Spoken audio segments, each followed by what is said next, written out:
तो basically important ये है, खासकर इतिहास विषय के साथ, कि हमें जब हम इन सामान्य अर्थों में देखते हैं इतिहास का मतलब, तो कहते हैं ऐसा ही हुआ।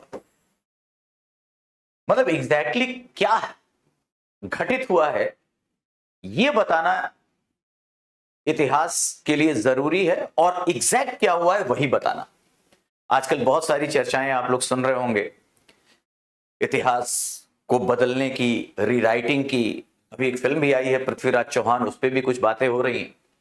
लेकिन इसमें तो कोई शक नहीं है कि एविडेंस, तथ्य के आधार पर जो साबित हो ऐसा ही हुआ, उसे हम इतिहास मानेंगे।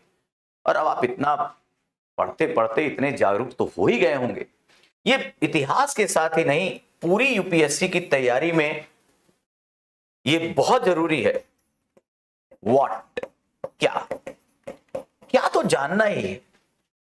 ये हर एग्जामिनेशन, हर स्टूडेंट को जानना होता है जब वो पढ़ता है, चाहे वो इंजीनियरिंग हो, चाहे मेडिकल हो, चाहे एसएससी हो, चाहे बैंकिंग हो। यूपीएससी क्यों अलग डिमांड रखती है कि क्या के साथ आपको इंपॉर्टेंट हो जाता है ज्यादा वाई, क्यों, और साथ ही साथ हाउ, कैसे। अगर हमने इन दोनों के साथ इसको देखा, तब जाकर वो माइंडसेट, वो कैपेबिलिटी डेवलप हो सकती है हमारी कि हम यूपीएससी एस्पिरेंट पे आए। कोई भी क्वेश्चन है, जैसे मान लीजिए व्हाट, अगर मैं पूछूं फादर ऑफ नेशन, राष्ट्रपिता कौन है, ऑब्वियसली आप कहेंगे महात्मा गांधी, गांधी जी। सबको पता है भाई। आपका काम ये नहीं है केवल ये पढ़ना, आपको ये सोचना है क्यों वही है, क्यों कोई अन्य हमारा स्वतंत्रता सेनानी, हमारा योद्धा उनकी जगह नहीं ले पाता, क्यों गांधी ही राष्ट्रपिता रहे, और फिर प्रोसेस कैसे कैसे वो डेवलप हो गए। और वो भी राष्ट्रपिता वो व्यक्ति कहता है जो कहा जाता है कि उनके और गांधी जी में वैचारिक मतभेद थे। आप सबको पता है सबसे पहले राष्ट्रपिता कहने वाले नेताजी सुभाष चंद्र बोस हैं। उन्होंने कहा फादर ऑफ नेशन। तो इसका मतलब है हमें क्यों से आना है और कैसे वो डेवलप होते चले गए। वो मोहनदास करमचंद गांधी कैसे महात्मा गांधी बना और कैसे राष्ट्रपिता हो गया। तो ये सारी चीजें आपको देखनी है, और इस प्रोसेस से तब किसी भी विषय को लेकर, लेकिन चूंकि इतिहास जो ज्यादातर ये समझा जाता है कि तथ्य है, फैक्ट है, कलेक्शन ऑफ मेयर फैक्ट्स हैं, उससे आगे आपको सोच डेवलप करनी होगी, और तब आप क्वेश्चन आंसर की ओर बढ़ें। और यूपीएससी आजकल ऐसे ही क्वेश्चन पूछ रहा है। अब जैसा आप लोगों के मन में होगा कि, और जो आप पूछ भी रहे हैं कि 2022 में जो रिजल्ट आया, 2022 में जो 2021 का मेंस हुआ होगा, 2022 में जब रिजल्ट आता है, तो इस बार हिंदी माध्यम के लिए एक सुखद अनुभूति जरूर दिखती है। थोड़ा सा ऑक्सीजन जरूर मिलता हुआ दिखता है। ये थोड़ा सा ही है, क्यों अभी पता चलेगा, क्योंकि आप सब खुश हैं और ऑब्वियसली हम लोग भी खुश हैं। हिंदी माध्यम में इस बार क्वांटिटेटिव और क्वालिटेटिव दोनों तरह की सुधार दिखता है। क्वालिटेटिव ये कि टॉप 50 में 18th एंड 22 रैंक ये हिंदी माध्यम के स्पष्ट है। और चूंकि 18th रैंक पे रवि शिहाग है, और रवि 18, 19 पहले उसने शुरुआत की 337 रैंक से, फिर आया 317 रैंक। 20 में नहीं, 20 के एग्जाम में नहीं हो पाया, 21 का ही एग्जाम है जैसा मैं कह रहा हूं, 22 में आया, तो फिर वो 18th रैंक पे आ गया। और सब लोग जानते हैं उसके इंटरव्यू के द्वारा, उसके नॉलेज जिस तरह वो अपनी बातें रखता है उसके द्वारा, तो एक रोल मॉडल के रूप में उसको 2-3 सालों से देखा जा रहा था। इसलिए वो दिखता है कि कोई अपने बीच का हो गया, एक जाना हुआ फेस हो गया, इसलिए वो और दिखता है कि रिजल्ट बेहतर होता है। और क्वांटिटी इसलिए कि हालात ये हो गए थे, अगर हम यात्रा 18 से शुरू करें तो 18, 19, 20 और 21 अगर ये मेंस के हिसाब से देखें तो हालात ये थे कि माना जाता है कि पूरे लगभग 900 रिजल्ट में केवल 21 रिजल्ट 18 में हिंदी माध्यम से थे। इसी तरह 19-20 में ये 30-40 तक पहुंचा, और 21 में अभी तक के अस्पष्ट अपुष्ट सूत्रों से यह कहा जा सकता है कि 65 से 70 रिजल्ट हिंदी माध्यम का हो सकता है, क्योंकि जितनी हमारे पास जो इंटरव्यू के दौरान लोग आते हैं, जिस तरह का एक नियम चलता है, एवरेज चलता है, उस हिसाब से ऐसा है। मैं अभी इसकी पूरी तरह से पुष्टि का दावा नहीं करता, लेकिन तो क्वालिटेटिव और क्वांटिटेटिव, क्वांटिटेटिव इसलिए कि ये 20 से 60 प्लस 70 तक पहुंच गया है, और क्वालिटेटिव इसलिए, गुणात्मक इसलिए कि टॉप 50 में भी हमारे लड़के हैं, हिंदी माध्यम के एस्पिरेंट्स हैं। क्योंकि आप याद कीजिए 317 पे टॉपर होने पे उसको IRTS मिलता है। तो ये सारी चीजें हमें सोचनी है, और इसलिए ये जो सुधार है ऑब्वियसली जब दोनों तरीके से है, मात्रात्मक गुणात्मक, तो एक अच्छी बात जरूर है। अब रही बात ये कि आखिर इस साल ये ट्रेंड आखिर ऐसा क्यों बहुत अच्छा रिजल्ट दिखने लगा, या क्यों थोड़ी सकारात्मक पहल आई पिछले सालों की तुलना में। इसकी 3 वजहें जो मैं बताना चाहूंगा। सबसे पहले प्री लेवल पर 2021 का जो प्री हुआ, उसमें जो क्वेश्चन था, उस क्वेश्चन में स्टैटिक पार्ट और कॉन्सेप्चुअल क्वेश्चन जाते थे। जो Hindu based current question direct पूछे जाते थे, जो खासकर 18-19 में बहुत हुआ, वो नहीं था। यहां कॉन्सेप्ट से और जो बेसिक नॉलेज थे उससे क्वेश्चन थे। क्या हुआ? भाषाई विभेद मिटा, क्योंकि हमारा जो गांव का लड़का है, जो हमारा हिंदी माध्यम का लड़का है, जब वो यूनिवर्सिटी विश्वविद्यालय में पढ़ता है, हिस्ट्री, फिलॉसफी, ज्योग्राफी जो भी पढ़ता है, अगर उसके कंपैरिजन में नॉलेज देखी जाए तो यहां फिर विभेद हिंदी इंग्लिश का नहीं रहता, वो उतना ही अच्छा रहता है। लेकिन गांव का वो लड़का जब द हिंदू पढ़ने की बात आती है, जब इंग्लिश में अपने हाथों को तंग समझता है, और वो बाकी राष्ट्रीय संस्करण, दैनिक जागरण या कुछ अन्य पेपर तो पढ़ सकता है, लेकिन करंट के लिए बड़ा दिग्भ्रमित रहता है, बहुत ज्यादा प्रयास करता है, और जब डायरेक्ट क्वेश्चन द हिंदू या इंडियन एक्सप्रेस से आते थे तो ऑब्वियसली इंग्लिश को ज्यादा कंपैरेटिव मिल जाती थी। और यहां पर यहीं से एक तो हमारा प्री में जो सिलेक्शन हुआ, प्री जो है वो इस लेवल से हुआ कि लड़कों को चांस ज्यादा मिला। उसके बाद मेंस लेवल पर भी एक चीज देखी गई। मेंस लेवल पर जो क्वेश्चन पूछे गए, उसमें खासकर देखा जाए तो निबंध, GS first paper, GS fourth paper, और लास्ट में ऑप्शनल पेपर। ऑप्शनल पेपर, इन सबको लेकर जो क्वेश्चन आए, उन क्वेश्चनों की जो पकड़ है वो हिंदी माध्यम के लड़कों में ज्यादा हो सकती है। जैसे इससे इस बार का देखे होंगे आप लोगों ने, उसमें ज्यादातर इंटेंजिबल, अमूर्त फिलोसॉफिकल इश्यूज थे। इससे पहले यूपीएससी जो 2 निबंध पूछती थी, एक अमूर्त पूछती थी, एक मूर्त पूछती थी, मतलब इशू बेस्ड पूछती थी। इस बार सारे ही फिलोसॉफिकल थे, तो उसकी समझ, उनकी बातों को लेकर समझ जो है हिंदी माध्यम वालों को उतनी दिक्कत नहीं हुई। इसीलिए कंपैरेटिव आप देख रहे होंगे कि एस्से में हिंदी माध्यम वाले बच्चों का मार्क्स ज्यादा है। जैसे रवि सिंह का मार्क 143 है, जबकि जो टॉपर है ऑल AIR 1 फर्स्ट रैंकर, उनकी जो मार्क्स है वो 132 है उनके मार्क्स। तो इसका मतलब यह है कि कुछ चीजें रही, और इंटरव्यू में भी हिंदी माध्यम के बच्चों ने जो तैयारी की थी, जो पर्सनालिटी वो थी, वो उभरी, और उसको मानते हुए इंटरव्यू के भी मार्क्स लगभग समान थे। इसलिए इस बार का सक्सेस आपको इस तरीके से दिखता है। अब 2 चीजें, एक तो कुछ बात मैं जरूर कहना चाहूंगा कि ये आगे इससे क्या होगा। एक चीज था जो बच्चों का ट्रस्ट, बच्चों का कॉन्फिडेंस जो थोड़ा लो हो रहा था, वो जरूर बढ़ेगा, और इसके साथ साथ इंस्टीट्यूशन के प्रति भी थोड़ा समर्पण, थोड़ा सा ट्रस्ट बढ़ेगा।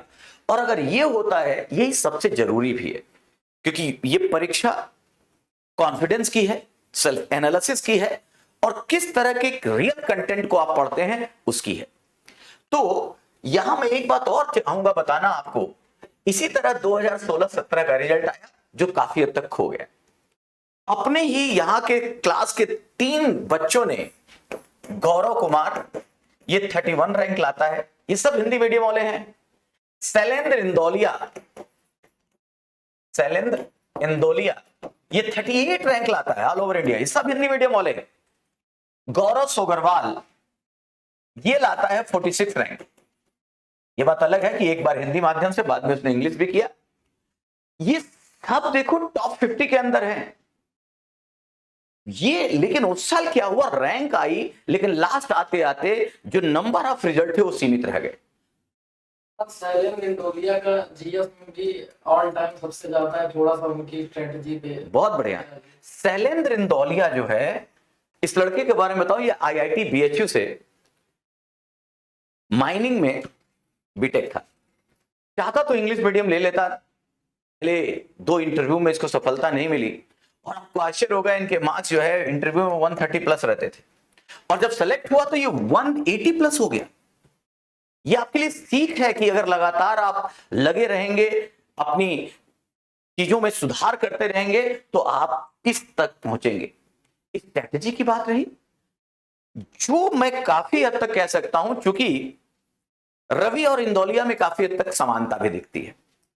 रवि 3 बार सेलेक्ट हुआ, शैलेंद्र 2 बार सेलेक्ट हुआ। वो भी आईआरएस ज्वाइन कर चुका था और उसके बाद उसकी 38 रैंक आई। और आप सबको पता होगा कि इसका दीवानापन ये था कि 38 रैंक आने के बाद इसने अपना फर्स्ट प्रेफरेंस आईपीएस रखा था, आईएएस नहीं। चाहता तो आईएएस बन जाता। मैंने भी सजेस्ट किया था कि इस बार तुम्हारा सब कुछ प्लान है, क्यों नहीं आईएएस बन जाते हो। बोला सर बनना है आईपीएस, तो ये जुनून है। कभी अभी एक सेमिनार में, शैलेंद्र वैसे 2 सेमिनार में अपनी बातें कह चुके हैं, फिर भी एक बार आके उनके मुंह से उनकी पूरी रणनीति सुनो। लेकिन एक चीज है कि काफी हद तक सिमिलरिटी है रवि और शैलेंद्र में। कैसे स्मार्ट नोट्स बनाना है, कैसे आंसर को प्रेजेंटेबल बनाना है। इन दोनों की खूबी यह भी है कि इंग्लिश मैटर भी द हिंदू और इंडियन एक्सप्रेस भी पा सकते थे। तो एक चीज तो याद रखिएगा कि हमें कम से कम इतनी जानकारी जरूर होनी चाहिए, हमें इतना आना चाहिए कि हम इंग्लिश मैटर को पढ़कर और अपनी भाषा में ढाल सकें, अपने शब्दों में उसे उतार सकें। ये शैलेंद्र की एक इंपॉर्टेंट जो रवि में भी दिखती है। और इन सारी चीजों में ये रिजल्ट जब आता है, लेकिन उसके बाद फिर थोड़ा सा डिप होता है। कारण यह है कि 3 जो फैक्टर हैं हिंदी को लेकर, जो चैलेंज है भाई, 3 ही चैलेंज थे। एक तरफ खुद यूपीएससी संस्था है, क्या यह गलती कर रही है कि हिंदी माध्यम का चयन नहीं हो रहा है? जरूर कहीं ना कहीं कल्प्रिट है। इसलिए है, आप इनके अनुवाद को देखिए। 2021 के ही प्री के क्वेश्चन में जीएस में इंग्लिश में उसको नॉन कोऑपरेशन मूवमेंट लिखता है और हिंदी में उसे सविनय अवज्ञा करता है। ये तो पाप है। मतलब गांधी जी बेचारे क्या फील कर रहे होंगे, उनकी आत्मा कितनी दुखी होगी। और हिंदी वाला एक क्वेश्चन तो गया, एक नंबर की लड़ाई है। अनुवाद, चाहे वो सीसेट लेवल पे सीसेट सेकंड पेपर का हो, चाहे जीएस, हर जगह ये दिखता है। इसके साथ साथ कई क्वेश्चन मेंस के भी ऐसे दिखते हैं कि अगर उनका अनुवाद सही से किया जाए, इसका सबसे बड़ा कारण है कि मेन जो पेपर होता है, भाव होता है, तो इंग्लिश में बनता है, लेकिन साथ ही साथ फिर उसका अनुवाद किया जाता है और वो गूगल ट्रांसलेशन होता है, अनुवाद होता है, भावानुवाद नहीं होता। तो ये इनको स्वीकारना पड़ेगा, ये चेंज करना पड़ेगा। साथ ही साथ थोड़ी सी और जो चीजें हैं हिंदी माध्यम की कॉपियों की चेकिंग को लेकर भी, अगर हम कंपेयर करें, मैं कई बार कहता हूं कि हमारे हिंदी माध्यम का लड़का जो सेलेक्ट हुआ है और उसको 100 रैंक मिली है, और इंग्लिश मीडियम में अगर वो टॉप 10 में है, आप कंपेयर करके देख लो उसके आंसर, उसकी इसी बार रवि को ले लो, is good, is too good. Shailendra को देखा है मैंने, गौरव को देखा है, साक्षी को देखा है। अगर इनके आंसर की तुलना की जाए तो कहीं ऐसा नहीं है कि वो लोग बहुत फार खड़े हैं। तो यहां पर कॉपी चेकिंग पर जो उंगलियां उठाई जाती हैं उसे भी देखने की जरूरत है। लेकिन ये यूपीएससी के लिए हम आप केवल विश कर सकते हैं, दुआ कर सकते हैं सुधार आए। दूसरा रोल ले आते हैं हम लोग कोचिंग का। अगर हम कोचिंग के रोल को देखें तो कोचिंग की भी कहीं ना कहीं ट्रस्ट डेफिसिट था। कंटेंट को लेकर शुरुआती जब चेंजेज हुए 2013 से, जब पैटर्न चेंज होता है, तो शुरुआत में कंटेंट कम था, मिसिंग था। आज के दौर में देखें, अगर 2022 आते आते तो ये कंटेंट तो अब अवेलेबल है, बम्बार्डिंग है, लगभग सब लोग सब जगह से चीजें आ रही हैं। एक जरूर चीज है, अब ये तो दोनों तरफ से है, लेकिन रियल मेंटरशिप की ओर आना, कुछ भी पढ़ा देना यार, आपने कई बार देखा होगा कि बहुत सारी चीजों में एक मिसिंग फैक्टर ये रहता है कि केवल, मैं और सामान्य शब्दों में कहूं कि कोचिंग का रोल ये होना चाहिए कि यूपीएससी जो चाहता है वो पढ़ाया जाए, या ये होना चाहिए कि जो बच्चे को मजा आए, बच्चा हंसता रहे, एंजॉय करे, प्रेमिका और पत्नी में कौन ज्यादा प्रिय है, इस तरह का अगर कोई बात आए और आप उस पर कहें कि मजा आ गया, ये भी थोड़ा हिंदी माध्यम में ज्यादा है। अगर आप देखें तो इंग्लिश मीडियम में इन जनरल इतने मोटिवेशन, इतने जोक और इतनी सारी बातें नहीं मिलती, लेकिन और यहां पर वो है।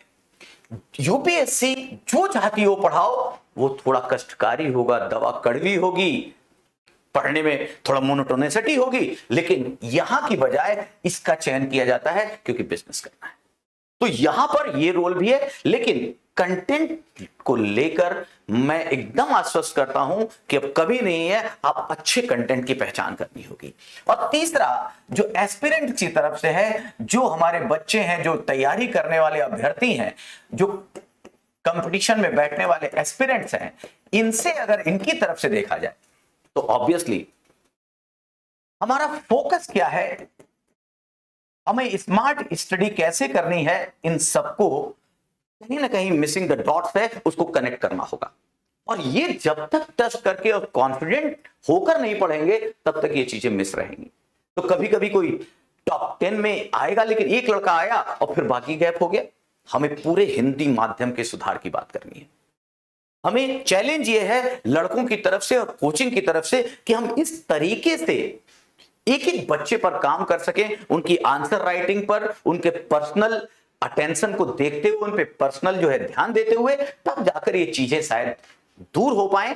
अभी शुरुआत है, हम ये कहेंगे आगाज थोड़ा अच्छा दिखता है, लेकिन ये ऐसा ही रहे और बेहतर हो सके, इसके लिए अभी बहुत काम करना बाकी है। रवि कुमार सिहाग ने इस बार कैसे अपने को तैयार किया था, जो रैंक सीधा 317 से 18 पहुंच गए। बहुत बड़े रवि, फ्रॉम 337 टू 18। और देखो सौभाग्य दुर्भाग्य को दोनों बार टॉपर था। हिंदी माध्यम का टॉपर 337 पे भी था, 18 पे भी है। इसके लिए देखो उस बच्चे की, आप लोगों ने कई चीजें देखे होगा, मैं कहता हूं जो 3D है ना, डिटर्मिनेशन, डेडिकेशन और डिसिप्लिन, ये तीनों बहुत ही शानदार था, बहुत ही शानदार था उसका। सबसे पहले आप सोचिए आपके ऊपर क्या बीतेगी जब 337 आपको रैंक आ गई, फिर अगले साल 317 आ गई और 2020 के प्री में ही फेल हो जाते हो। प्री में फेल होने के बाद कैसे उसने अपने आप को संयोजित किया। सबसे पहले तो आपको डिटरमिन होना है, डिटर्मिनेशन चाहिए, आपको संकल्प लेना होगा कि आपको क्या बनना है। और संकल्प गोल ये आई विल, मैं करूंगा, इतना ज्यादा उसको, उसका डिटर्मिनेशन पक्का था। फिर उसका डेडिकेशन देखिए, डेडिकेशन ये कि सिलेक्शन के बाद आपको दो उदाहरण से बताता हूं कैसे हुआ। एक उदाहरण है कि वो आईआरटीएस भी सेलेक्ट हो गया था और उसके डिफेंस अकाउंट सर्विसेज मिली थी, और उसने आईआरटीएस नहीं चुना, उसने आईडीएएस ज्वाइन किया। मेरे रवि से प्रोफेशनल से ज्यादा आत्मीय संबंध है, छोटे भाई की तरह। और पिछले 1-2 सालों में जितनी बात उसने मुझसे की होगी, संभवतः किसी और से की होगी, प्री के दौरान से लेकर इंटरव्यू के दौरान तक, और खासकर इंटरव्यू के समय।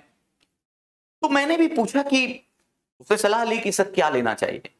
मैंने कहा अगर इन जनरल देखा जाए सामान्य दृष्टिकोण से, तो आईआरटीएस को बेहतर, रेलवे ट्रैफिक सर्विसेज को बेहतर सर्विस माना जाता है डिफेंस अकाउंट से। और वैसे भी तुम पहले साल में आईआरटीएस बने हो, 1 साल की सीनियरिटी भी चली जाएगी। पर उस बच्चे ने ये कहा कि सर मेरा पहला गोल तो मैंने पहले भी जब मैं आईटीएस बना था तो आईटीएस थोड़ी बनना चाहता था, आईएएस बनना चाहता था। उसने 1 साल की सीनियरिटी लूज की, सामान्य एक अच्छा विभाग माने जाने लोग छोड़कर उसने डिफेंस अकाउंट लिया और साफ कहा कि मैं डिफेंस अकाउंट अभी इसलिए चुन रहा हूं क्योंकि मेरा लक्ष्य आईएएस बनना है। यहां जो टाइम मिलेगा सर मैं उसे प्रिपरेशन में लगा सकता हूं, यहां टाइम नहीं मिलेगा। ये होता है डेडिकेशन। साथ ही साथ मैं तुम्हें एक और बात बताऊं, उसने जब 2020 में उसका प्री नहीं हुआ और लगातार रैंक 300 प्लस थी तो उसने एक मूड बना लिया था कि हम इंग्लिश, बहुत मैं पर्सनल बात बता रहा हूं, उसने तय कर लिया कि मैं इंग्लिश मीडियम लूंगा सर। मैं भी रिजल्ट देख के, और जो हम लोग को शुरू से लगता था उसकी क्वालिटी को देखते हुए तो अंडर 100 हमेशा सोचते थे। इस रैंक से सच्चाई है कि हम लोग भी थक चुके थे। हमने भी कहा यस अगर ऐसा ही है तो करो, क्योंकि वो कर सकता था। मैंने कहा ना शैलेंद्र और रवि में काफी हद तक कुछ चीजें समान दिखती हैं, वो इंग्लिश में भी काफी हद तक सक्षम थे। कुछ 2-4 एस्से लिखने के बाद 1-2 महीने के बाद जब प्री के बाद मेंस आता है तो मैंने पूछा क्या डिसाइड कर लिया? बोला नहीं सर मैं हिंदी से ही जाऊंगा। और उसने हिंदी माध्यम को ही लेकर बोला सर ये मेरी सक्षमता है, जो भाव आ रहे हैं जो मैं लिख पाता हूं वो मैं यहां बेहतर कर पा रहा हूं, वो बात वहां नहीं आ रही। और ये आप सबके लिए एक बात है कि अगर है तो शब्दों में वजन पैदा करो। अगर हिंदी लेते हो तो हिंदी माध्यम के अनुसार अपने आप को ढालो। तो ये उसका डेडिकेशन था, डिटर्मिनेशन था और डिसिप्लिन। आप सोचिए जैसे ही कोई लड़का सेलेक्ट होता है उसके बाद वो सेलिब्रिटी फील करने लगता है, लेकिन उसने अपने आप को एकदम डाउन टू अर्थ रखकर और लगातार अपने आप को पढ़ाई में रखा, अपना पूरा कैरिकुलम, पूरी स्ट्रैटेजी बड़ी क्लियर की। 2020 जब प्री फेल हुआ उसने उसको चैलेंज लिया और पूरी तरह कैसे सारे पेपर को बार बार देखकर हिंदी इंग्लिश के चीजों को अंतर को मिटाते हुए उसने सारे अपने स्मार्ट नोट्स तैयार कर लिए थे, खूब आंसर लिख डाले थे और एक एक कह सकते हैं कि एक एक प्रोबेबल जो टॉपिक है उस सबके पास उसके अपने स्मार्ट नोट्स बन चुके थे। तो ये डेडिकेशन चाहिए, ये किया गया। तो ये इसीलिए आप रवि की मेहनत, अगर रवि को आप रोल मॉडल चुनते हैं, शैलेंद्र को रोल मॉडल चुनते हैं तो उतनी मेहनत कीजिए। केवल ये नहीं कि रिजल्ट आ गया और बात खत्म हो गई। ठीक है ना? और कोई सर ऑप्शनल का चयन कैसे करना है? सर इसमें काफी कंफ्यूजन भी है, उसको लेकर के मान जो है तरह तरह के विचार आते हैं। बढ़िया क्वेश्चन। ऑप्शनल का चयन कैसे करें? चूंकि आपने देखा होगा रैंक डिसाइड करने में ऑप्शनल का रोल बहुत है, वैकल्पिक विषय का रोल बहुत है। और आजकल एक ट्रेंड हिंदी माध्यम की भेड़ चाल में एक ये समस्या जरूर है कि हम, आप जानते हैं 500 नंबर, और इस बार का अगर आपने रिजल्ट देखा हो तो जो 280 प्लस गया उसके मार्क्स वो चयन अच्छा ले लिया, और जो इंटरव्यू तक पहुंचा उसका सिलेक्शन नहीं हुआ तो देखा गया कि उसके ऑप्शनल में मार्क 250 से कम है। इसलिए देखो ऑप्शनल के चयन का आधार सबसे पहला तो यह है कि आपका जो बैकग्राउंड है, एजुकेशनल बैकग्राउंड है, ईबीजी, अगर आपने पॉलिटिकल साइंस पढ़ा है, अगर आपने हिस्ट्री पढ़ी है, ज्योग्राफी पढ़ी है, साइकोलॉजी पढ़ी है, फिलॉसफी पढ़ी है, जो भी आपने यूनिवर्सिटी उसमें पढ़ा हुआ है, अगर आप ह्यूमैनिटीज को लेना चाहते हैं, अगर आप इंजीनियर हैं, मेडिकल साइंस के स्टूडेंट हैं, या फिर बीएससी किया हुआ है, या अगर कोई भी, तब खासकर हिंदी मीडियम वालों को फिर वो ह्यूमैनिटीज सब्जेक्ट की ओर आना पड़ता है। उनके लिए तो एक ही बात होगी क्योंकि उन्हें सब नए तरीके से पढ़ना है। जिन्होंने मैकेनिकल पढ़ा है पर वो नहीं जानते, वो उन्होंने इतिहास और ज्योग्राफी भूगोल को इस तरीके से नहीं पढ़ा। तो सबसे पहले जो बीए किए हुए सामान्य ग्रेजुएट, वो अपना जो एजुकेशनल बैकग्राउंड है उसमें जो सबसे इंपॉर्टेंट, जो उनको सबसे रुचिकर लगा हो, जिस सब्जेक्ट में उनका अपना अनुभव बेहतर रहा हो, उसको लेकर चलना चाहिए क्योंकि एक बेस तैयार होता है। लेकिन इन सबके बाद मैं बोलूंगा 3 चीजें बड़ी इंपॉर्टेंट होती हैं, इसको लेकर ही सब्जेक्ट का चयन कीजिए। नंबर 1 इंटरेस्ट, रुचि सबसे पहला है। दूसरा है ट्रेंड। ट्रेंड क्या है ये जरूर देखना चाहिए कि उस सब्जेक्ट में कैसे मार्क्स आ रहे हैं, सिलेक्शन हो रहा है या नहीं हो रहा है। और तीसरा है availability of good notes and good guidance. अगर ये सारी चीजें हैं तब जाकर, ये फिर कहूंगा प्रायोरिटी 1 2 3 है, लेकिन ये तीनों चीज होनी चाहिए ऑप्शनल के चुनाव में, तीनों चीजें होनी चाहिए। क्योंकि किसी भी सब्जेक्ट में अगर आपका इंटरेस्ट है तो आप बेहतर करेंगे, अगर इंटरेस्ट नहीं है तो आप उसमें नया, उसमें आप ठहराव, उसमें डेप्थ नहीं ला सकते। इंटरेस्ट तो पैदा करना ही होगा। ट्रेंड का मतलब यही है, जैसे हिंदी माध्यम में आपने सुना होगा कि अब साइकोलॉजी है, कितना प्यारा सब्जेक्ट है, मनोविज्ञान, लेकिन आप पिछले 10 सालों में देखेंगे तो आपको शायद एक रिजल्ट ना मिले। ट्रेंड देखना पड़ता है। तीसरा availability of notes and guidance, इन सबको मिलाकर, लेकिन साथ ही साथ आपके कॉन्सेप्ट और आपका एजुकेशनल बैकग्राउंड कैसा है, आपकी समझ किधर है, ये जरूर देखना चाहिए। ये नहीं कि कोई भी सुझाव दे, इसमें सिलेक्शन, अगर कोई एक सब्जेक्ट में ही चयन बताया गया कि नहीं यही लोगे तो चयन होगा, तब खुद समझ सकते फिर यूपीएससी एक ही सब्जेक्ट रखती भाई, है ना।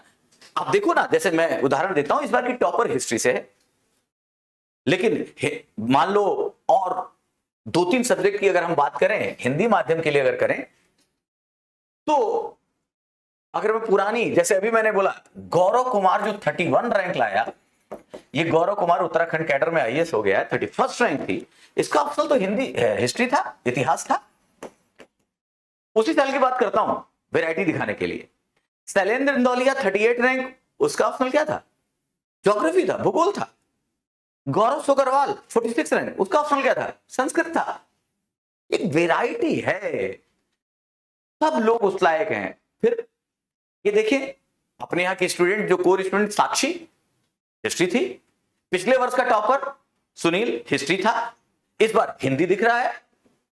फिर लेकिन उसके बाद अगर फिर आओ तो 204 फिर आपको हिस्ट्री वाले दिखेंगे, ज्योग्राफी वाले दिखेंगे।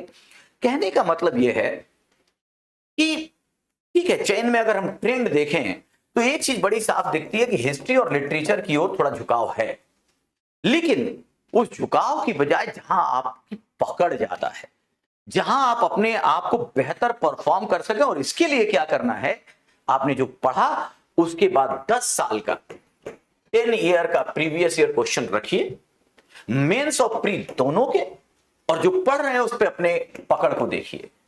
आपने जिस तरह पढ़ा है, जिस तरह आपकी नॉलेज है, क्वेश्चन किस तरह पूछ रहा है। अगर क्वेश्चन आपकी समझ में आता है और आंसर लिख लेते हैं, और जो भी आप कोई सीनियर या आपका गाइड वो कहता है कि नहीं ऑन द ट्रैक है, आप अच्छा लिख रहे हैं, तो आपको कॉन्फिडेंस होना चाहिए।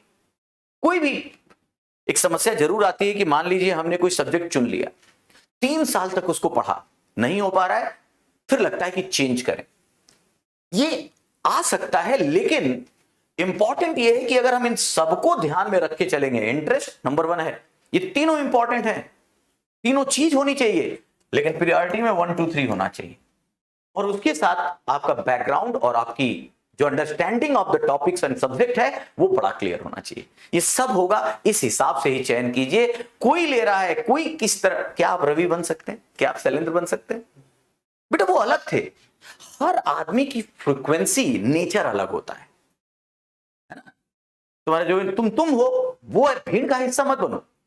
हम इनको रोल मॉडल जरूर बनाएं, इनसे सीखे जरूर, लेकिन जो हमारी पकड़ है, जो हमारी स्ट्रेंथ है, उसे ना छोड़ें, क्योंकि तुम वो नहीं बन सकते। मैं हमेशा एक बात कहता हूं कि A = B ये मैथ में पॉसिबल है, साइंस में पॉसिबल है।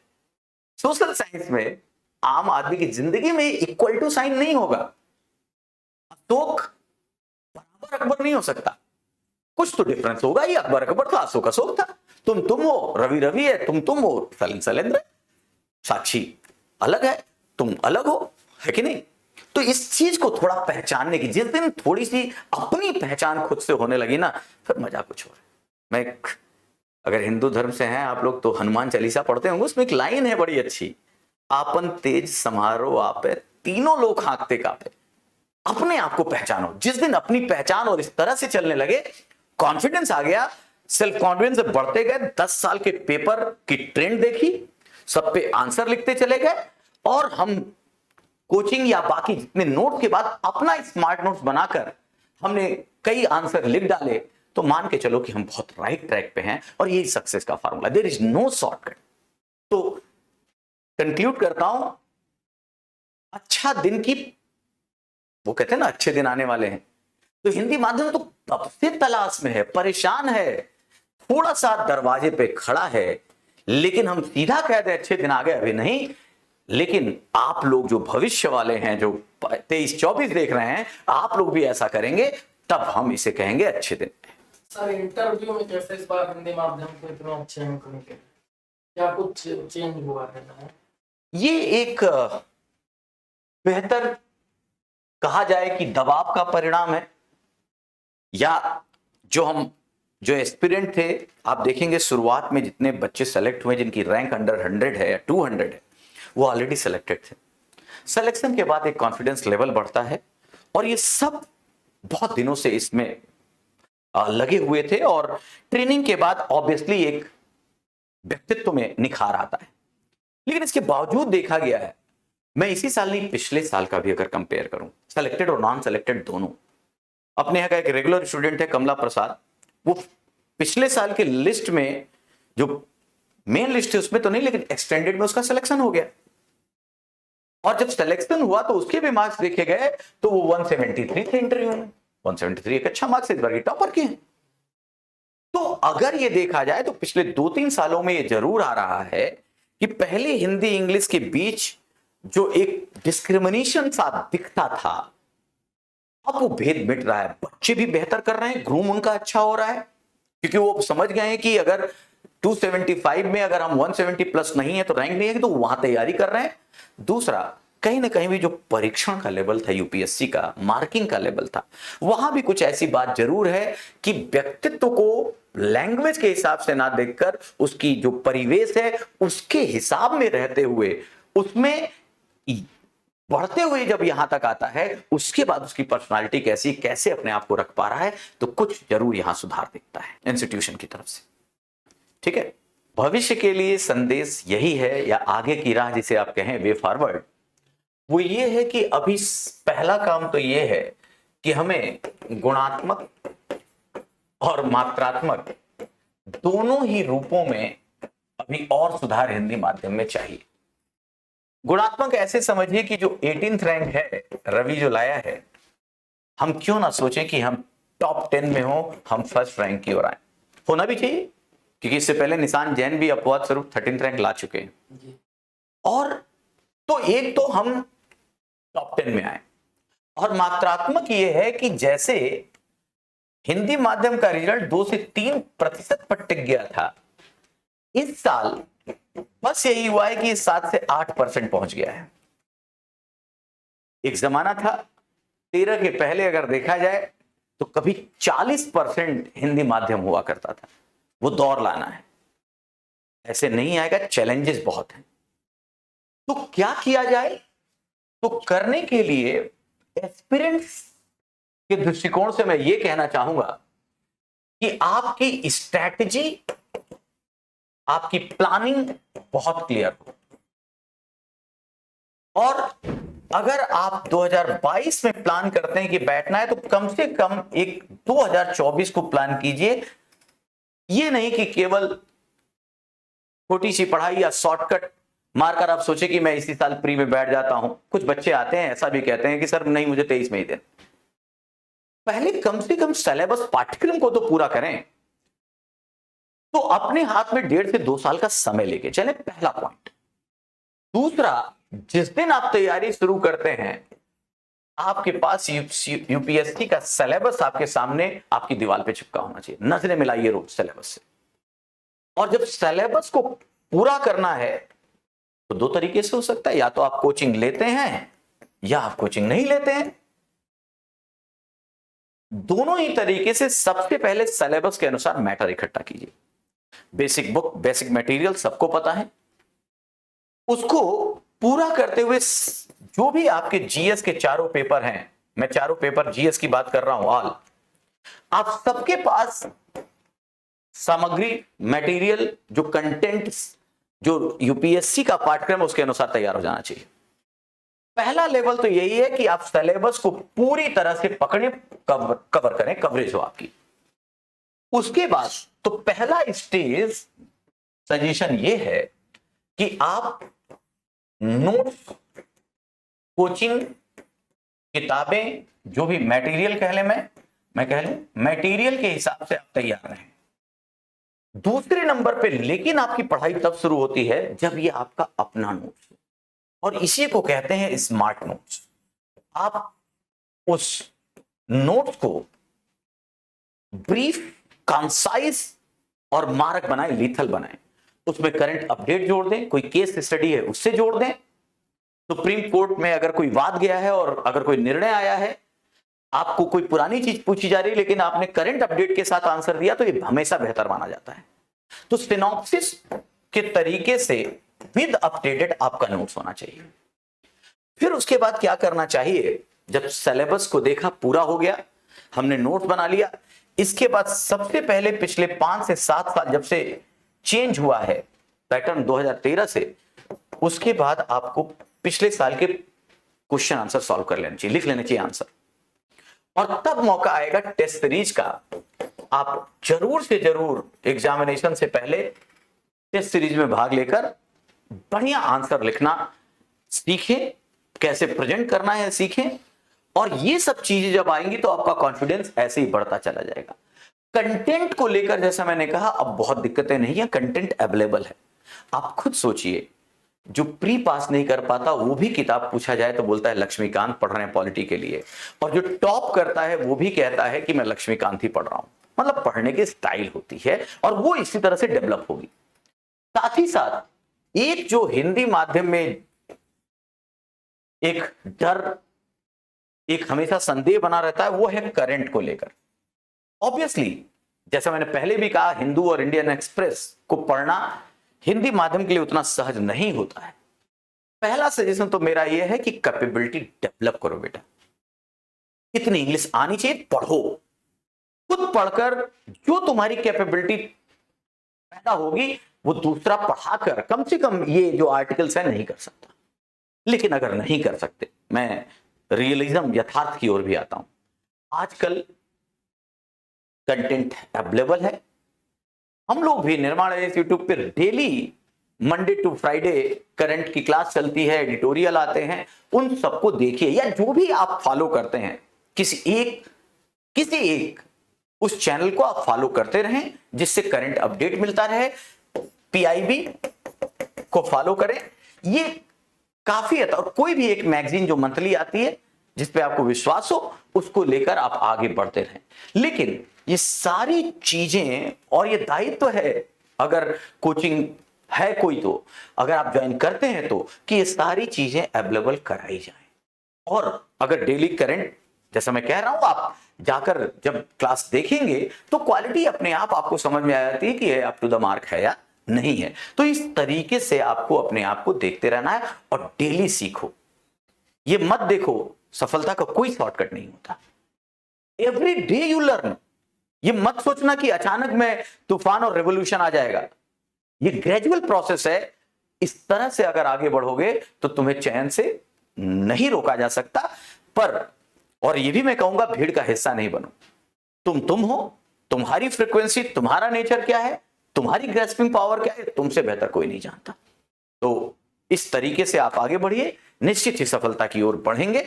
और हिंदी माध्यम के लिए मैं और बेहतर भविष्य की कामना करता हूं और आप खूब मेहनत करें।